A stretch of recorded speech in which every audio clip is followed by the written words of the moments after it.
All right, everyone. This is going to be my life update video.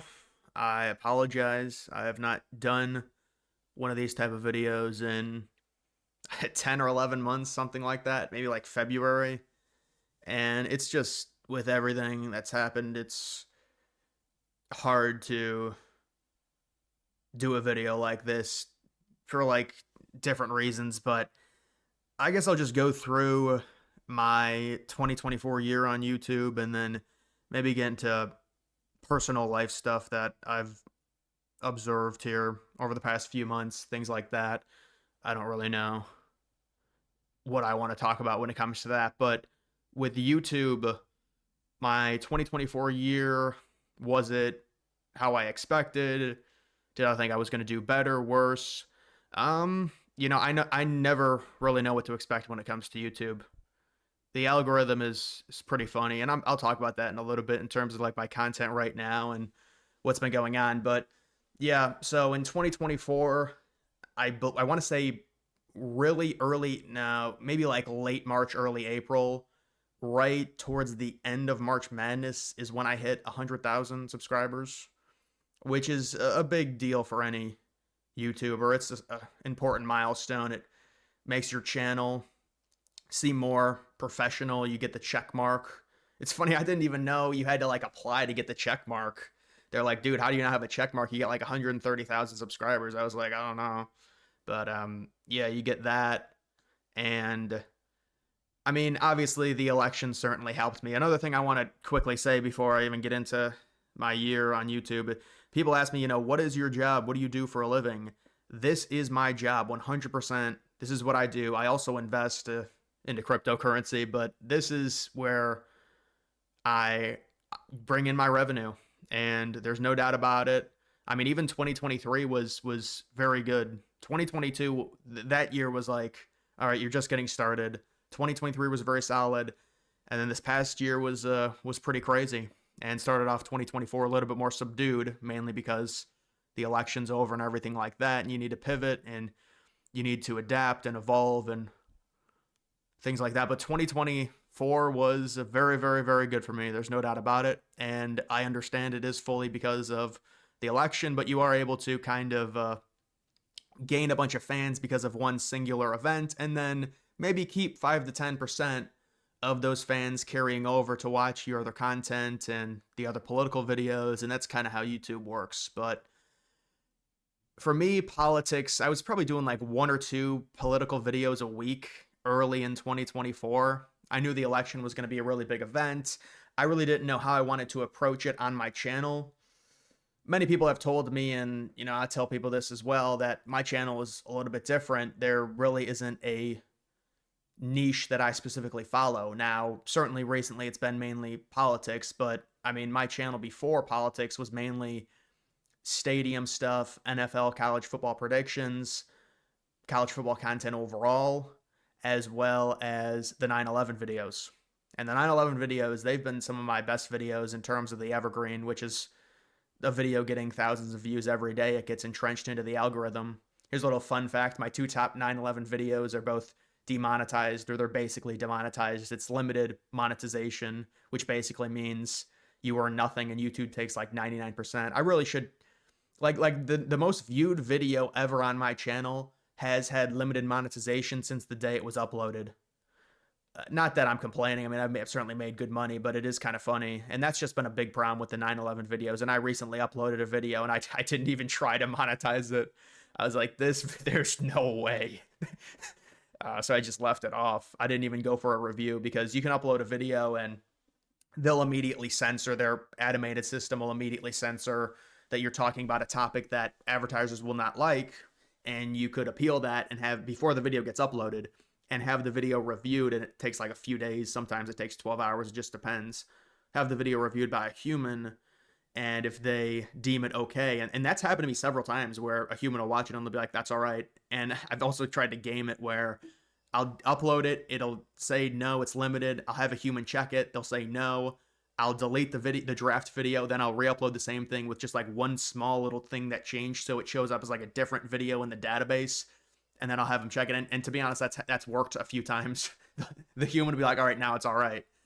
It's just totally arbitrary, but yeah, let me get back to the situation in 2024. So I start doing the political content. Really, when I broke through with the political stuff was right after the Biden Trump debate, the disaster. I didn't even stream the Biden Trump debate, but what happened after, I had two videos. I remember specifically, both uploaded on a Sunday, and there's no rhyme or reason. I mean, to be fair, earlier in that week, I could tell, like in June, I had started this transition to where I started doing the face cam videos. And I would show my face in the top right corner. And those videos, it took like 4 or 5 of them, but I started getting better viewership.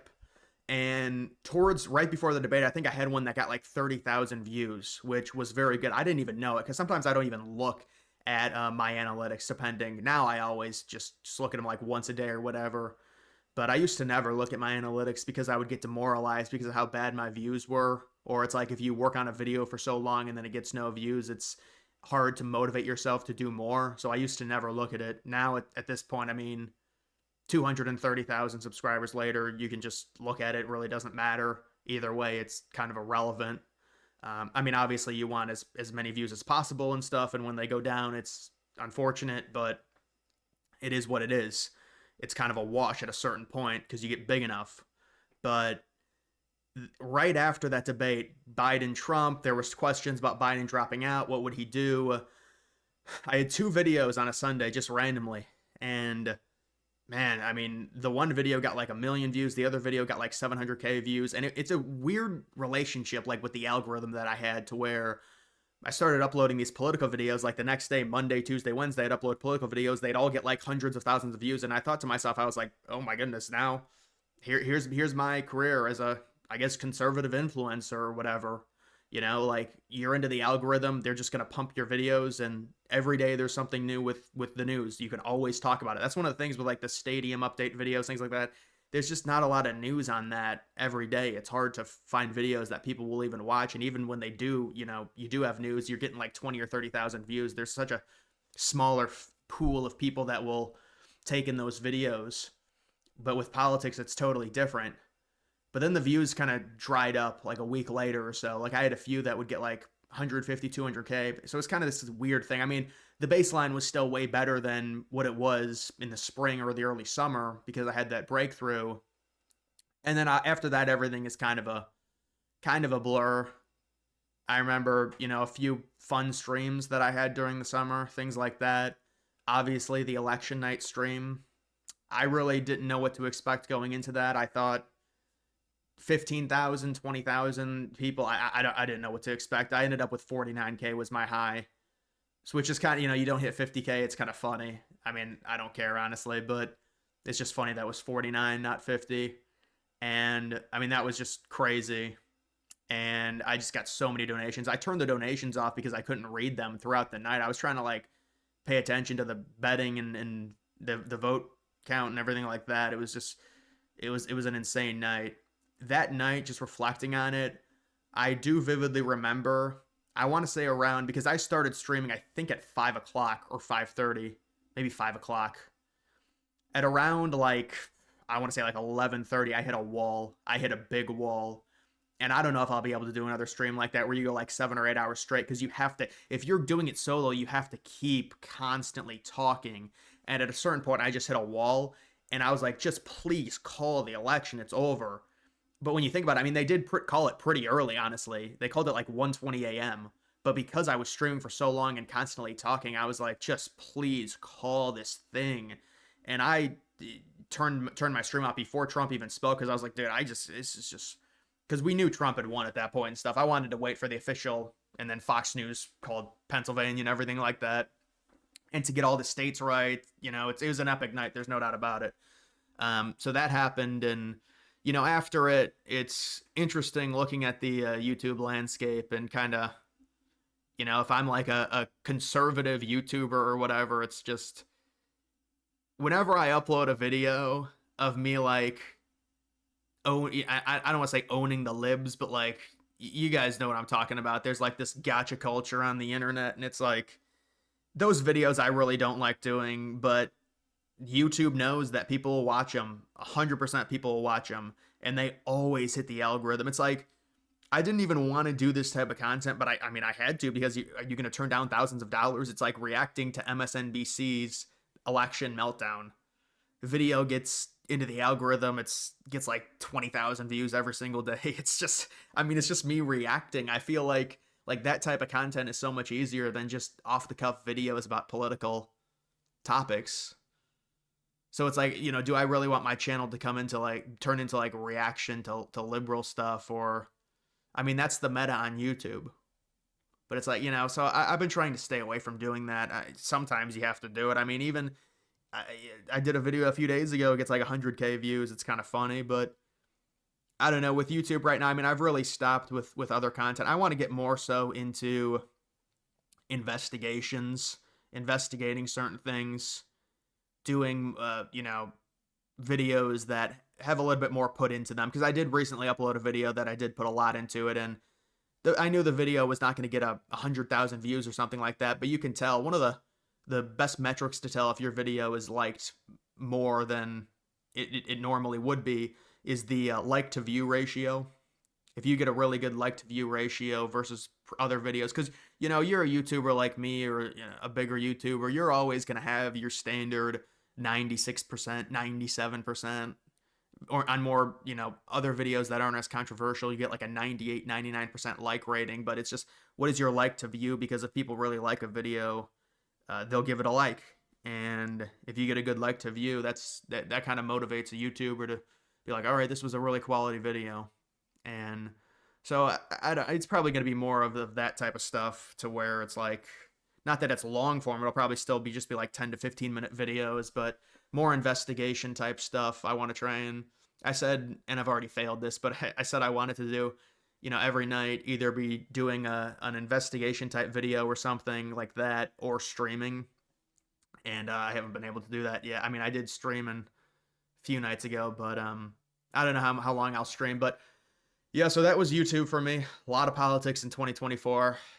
Some people not going to be happy about it. I mean, listen, certainly there were a lot of liberals that were subscribed to my channel that did not like my turn, and it's totally understandable. You subscribe to me for stadium stuff. You subscribe to me for college football, and you see me talking and, sucking Trump's cock. I'm kidding. I mean, but people are not going to like that. I understand. So people unsubscribe, but it doesn't really matter. People ask me about that. It didn't matter. As you get so many more subscribers, it just offsets it. So yeah, that was my 2024 year. Certainly an interesting year, a huge year in terms of politics. And listen, you're not going to have that type of buffer here in 2025. It's going to have to be totally different. I mean, certainly have a lot of ambitions in terms of not just YouTube, but also more real life. I think I need to make more connections outside of the internet for sure. That's very important for people.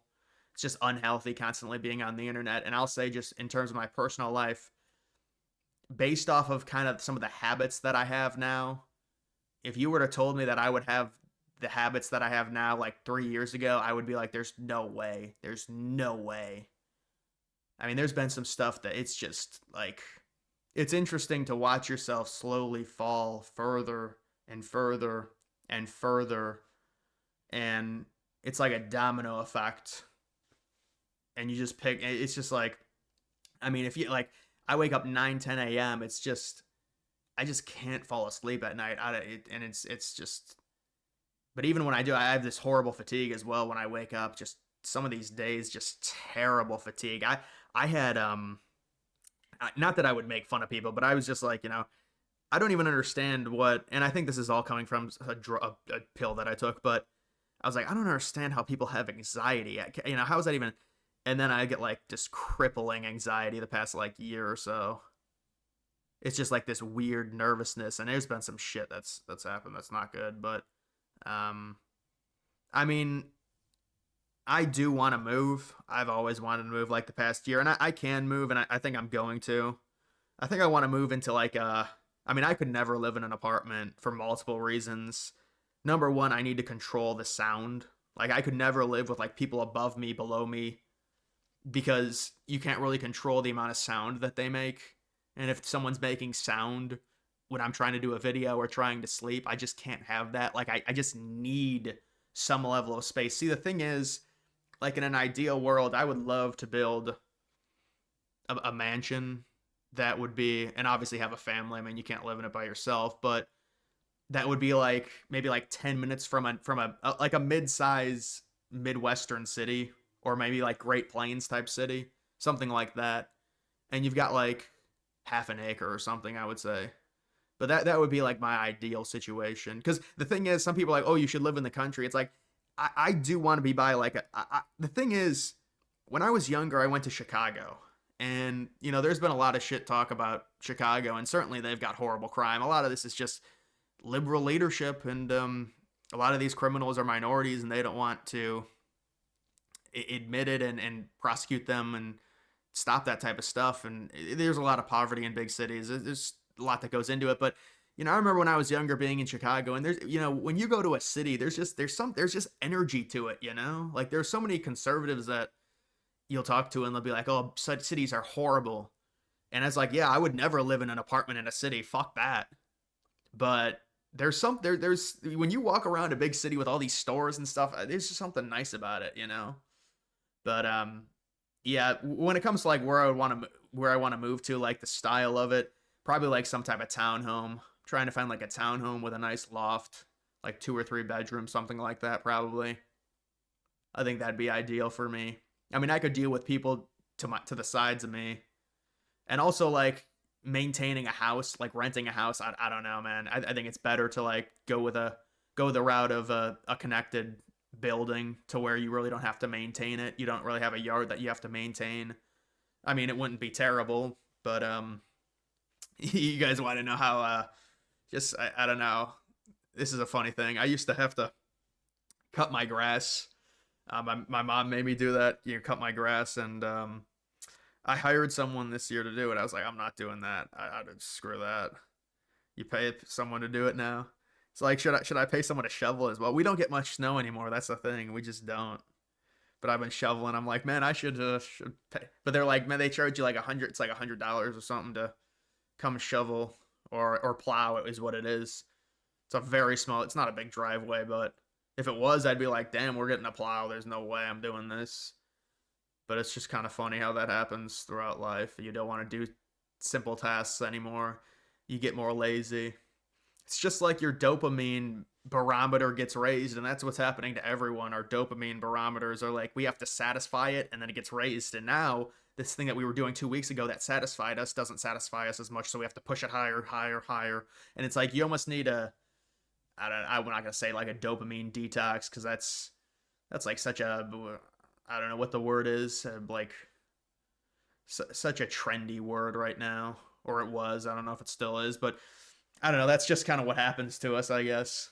So we'll see what ends up happening. I think I want to do more in real life type stuff rather. I mean, obviously YouTube is my job, and I have to keep doing it. And I mean, I like doing YouTube. I do like, it's like a double-edged sword. Like I like speaking, and my job is thousands of people hearing my opinions. I think that's really cool. But then it's also like, that's not really a social act. Me talking right now, there's nothing social about this. Yes, there's going to be a few thousand people that watch this, but it's not really social. And I think that kind of tricks my body into thinking, and that leads to just problems. I don't know. But yeah, in 2025, I don't know. I guess we'll have to see. Probably more of the same type content, the political stuff. I mean, I feel like I've built a decent base for the politics. I mean, some of the politics stuff I don't really like talking about, just depending on the situation. It not in terms of, oh, I'm not going to talk about it because I'm scared. More so just because it's just like, I don't know, just talk about it. I mean, it's because some people just I just get tired talking about certain things over and over again. But out of this Greenland thing, is kind of fun to talk about. It is.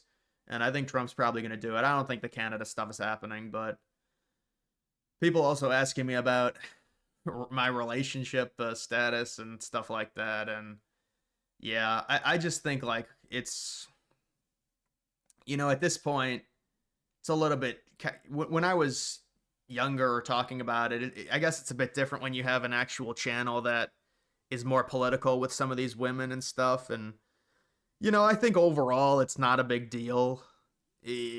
Some women, obviously, it is, but I think it's kind of overestimated on like girls getting triggered. You're a conservative. Oh my god. I kind of think that's over embellished. I mean, again, certainly there is a segment of women that you see my channel that they're not gonna want anything to do with me, which honestly really doesn't matter. It's irrelevant to me. But I guess it would be a little bit different, like dating, things like that, with a channel like this. But yeah, really, I mean, they're really right now. I mean, it's hard because I'd rather move and then get into like dating and stuff like that. I do think it really you really should find if you're a dude, a wife, and if you're a wife, a husband. I do think the opposite sex does complete an individual and make them a better person overall. It's kind of a normie thing to say, but I do think it is true. But yeah, in 2025, I know people also ask about my vlogs. I mean, that's some. I mean, maybe I'll do an apartment tour or something, or something like that when I get a place. I really do. I want to take pride in my wherever I go to and just making it look nice and stuff. It's probably going to cost me some money. I mean, I have money. Another thing that's interesting is the tax situation with me, because oh man, this is a mess. Yeah, this will be a nice thing. I got to really get down on my taxes right now cuz they're due in April and stuff, and with me it's YouTube. I really wish YouTube would just take it out, but they don't. Just take out an estimate of how much I'm going to owe just like any other job, but they don't do it. Now I'm getting hit with these income taxes on self-employment. I'm like, how do I, you're trying to like, it's tough. And then crypto, that's another thing. Crypto is well, right now, this is the thing with crypto and me. I stopped because I was dumping money into the market in like mid 2024. But I just looked at my Kraken account for the first time in like 5 months. The last deposit I made was early August. So I've been basically stockpiling the rest of this money. And so I mean, it's needed when certainly it's needed for things when you live by yourself and stuff like that. But with crypto, I mean, I've got a lot of money in there. There's no, or I don't know what people classify as a lot. I mean, I'm not gonna say the amount of money I have. It just depends but it's a decent amount, and we'll see what happens to it. I mean, man, I could tell you guys some crypto stories that would. Whew, I had a coin a few days ago. It's fun to like single hand. Well, no, it would kind of. I'm not gonna say that because it would kind of warp the perspective on my capital. But yeah, there's crypto is just crazy. It's just insane. I mean, how oversaturated it is now because of all these things like Pump Fund and stuff, and you're just able to create coins every second, and it's just like, oh. And now they're doing it with the AI coins now. Now all of the AI coins are getting meme coins based off of fake AI companies, and they're like, oh, they'll launch it on Pump Fund, and it'll be like, yeah, this is a legitimate AI. I'm sure there's going to be a lot of AI coins that do very well. It's going to be an AI meme market, I would imagine. Maybe also gaming gets thrown in there, but gaming's gotten crushed this cycle. I don't know. But I'm sure people don't want to hear me talk about that. But yeah, that's basically what's going on right now, guys. I have some interesting stories. This was kind of just like a summary, but I have some interesting stories about 2024. But maybe I'll do it in another video or series of videos. But that's going to do it for this one. Make sure you follow me on X. Link to that's always in the description.